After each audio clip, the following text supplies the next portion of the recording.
Hey, this is the roving reporter here, and I'm back with another tech tip talking about making learning visible. John Hattie talks a lot about this, about visible learning. John Hughes also talks about it in his books. So we have lots of studies going on now showing how learning is very important and it's important to make it visible. With technology, this is even, I think, much easier. So my tip, I think today we can work on is infographics and getting students to create their own infographics. Of course, you have many websites that do that for you. Canva, Pictochart, among many others. Those are the two that I tend to use a lot. But Padlet can also be a great infographic resource, right? But getting students maybe to design their own infographic, getting them to put their ideas down on paper. So at the same time, you're working with not just digital skills, we're working also on getting them to organize their learning, because to be able to understand or to be able to visualize what makes sense, how things connect.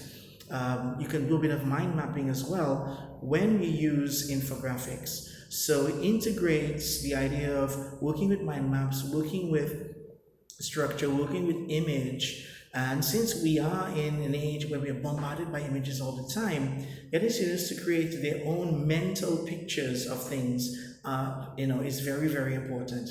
Because we are so bombarded sometimes, we tend to depend on Google, other, let's say, search engines to provide us with images. But what if we had to create an image of it? We had to make a mental picture. So I think this is great to restore this in our students so that they don't lose this habit of really putting their mind to what they're studying and trying to see where the dots are connected, trying to see where things make sense. So try to make learning as visible as possible. So if you're looking at language, for example, a vocabulary page is very useful. A lot of teachers do that at the end of the lesson. You go on, you read a vocabulary page, but not just with words. Maybe set aside a part of that page or that board on your interactive whiteboard where students can draw, where they can connect, where you can put shapes, where they can, even if it looks rudimentary, but I think it's important for us to do that. So you're working on those skills, working on a bit of doodling, which is another, let's say, area that is also picking up how to doodle stuff. And you look at a lot of videos online now where there's a lot of animation. So animation as well. Powtoon is a great website for that, a great platform to do a lot of animation with your students.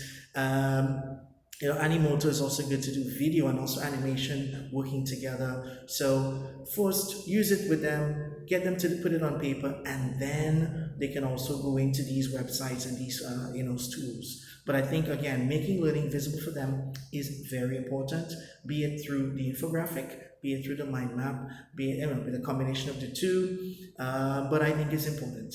And it also gets them to reflect on the images that they see. They can create their own image, create their own ideas, their own designs, and then do a search on the internet to look at how these ideas are represented online and see why, let's say, not just compare if it's better or worse, but see, their representation, the representations that we have online, how different they are.